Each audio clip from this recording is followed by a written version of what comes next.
Debat sama Elia. Iya kan lagi viral nih. Oh, oke. Gini, mau-mau aja, cuman dia harus didampingin sama pendeta, jangan sendiri. Kenapa? Gitu. Bukannya 2 lawan 1 jadi ini? Jiper nggak tuh? Dia mau didampingin berapa pendeta pun nggak apa-apa buat kita gitu. Kenapa? Jadi harus ada pendeta yang punya jemaat. Memang standar kita gitu, kalau kita debat offline, itu harus dengan pendeta yang punya jemaat. Oh oke. Berarti secara tanda kutip mau dong podcast berdiskusi lah ya bareng sama Mas Elia. Podcast atau debat? Debatnya dalam podcast. Sorry, debat. Kalau kita kan debat offline, kayak kemarin di Jogja kan. Nah, silakan misalnya siapa ada apologet, mau debat, boleh. Tapi kalau dia bukan pendeta, tolong bawa pendeta. Kita sudah mendengarkan bagaimana penjelasan dari Kondonditan. Baru-baru ini muncul di sebuah podcast, Elia Miron atau Joni mengatakan bahwa Kondonditan ini tidak berani mengundangnya ataupun panutannya Bambang Nursena. Selama ini Kondondi ini hanya mengundang orang yang tidak berkompeten, orang yang tidak menguasai Alkitab, itulah yang diundang oleh Kondonditan. Benarkah seperti itu? Apakah Elia Miron atau Bambang Nursena tidak pernah diundang oleh Kondonditan untuk dialog? Kita akan bongkar bagaimana ceritanya, faktanya, dan datanya bersama Bang Andri dan Mualaf Channel.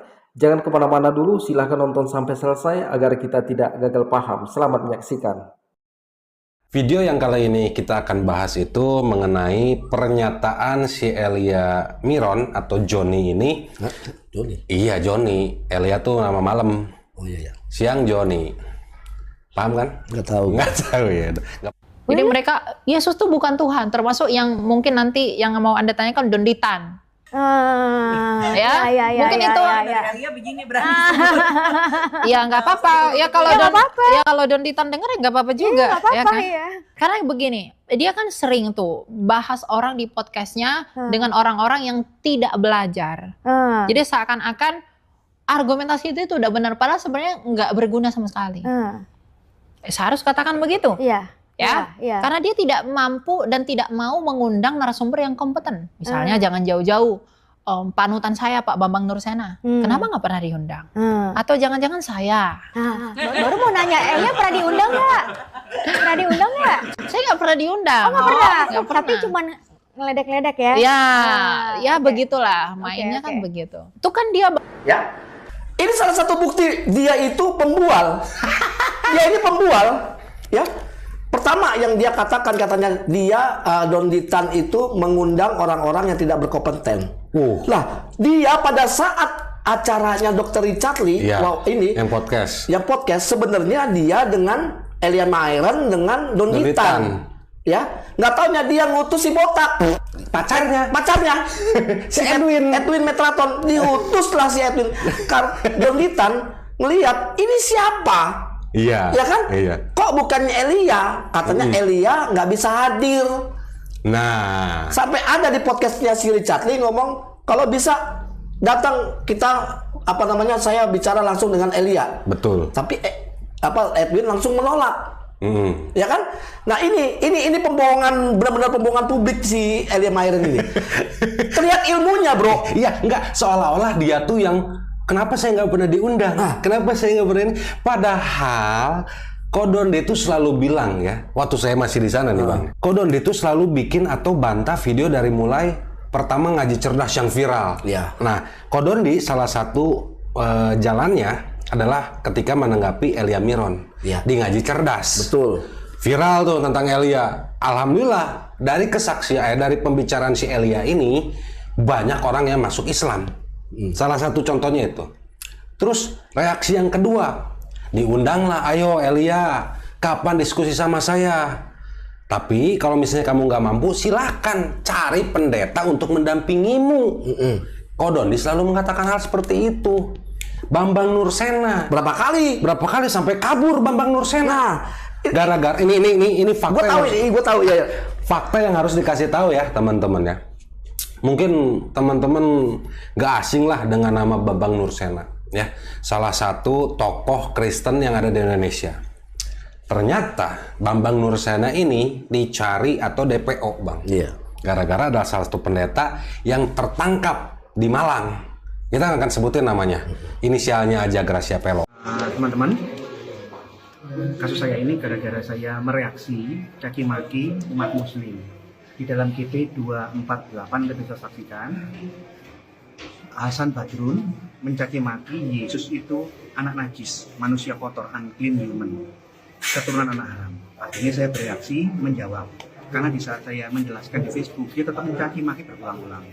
Kemudian dia menuduh bahwa Kristen menghalalkan persinahan mertua dengan menantu.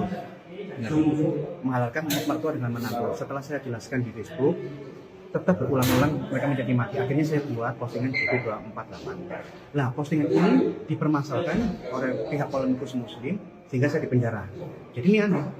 Kristen, agama saya dihina, dicaci maki. Saya memberikan penjelasan, jawaban. Penjelasan saya yang saya berikan dengan membacakan tafsir Al-Qurtubi ini dipermasalahkan dan saya menjalani hukuman. Dan oleh karena itu nanti para pengacara akan melakukan pra-peradilan. Kenapa orang yang menjawab bereaksi terhadap caci maki yang dihukum? Kenapa yang mencaci maki pertama kali dan yang memframing ucapan saya tidak dipermasalahkan?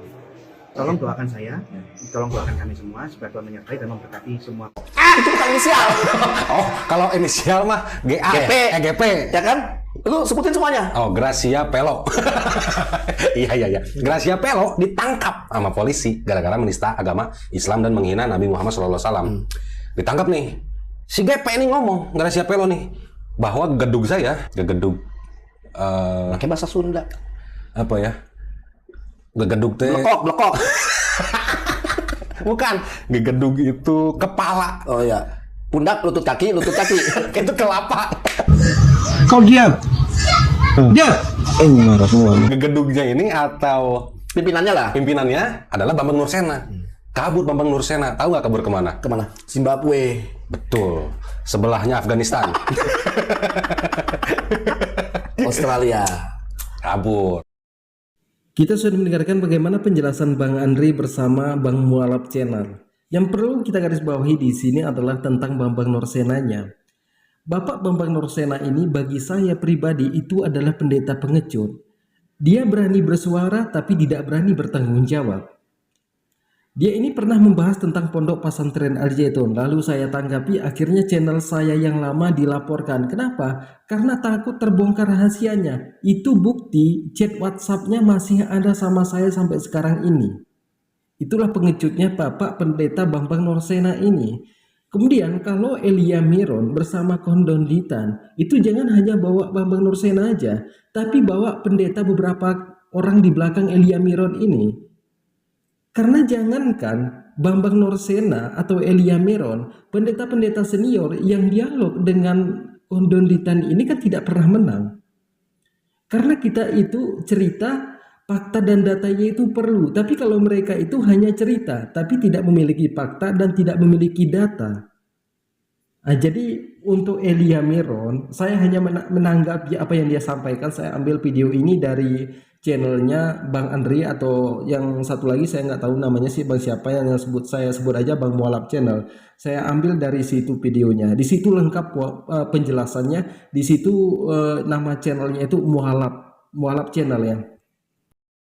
Mungkin cukup sekian. Semoga ada manfaatnya. Assalamualaikum warahmatullahi wabarakatuh.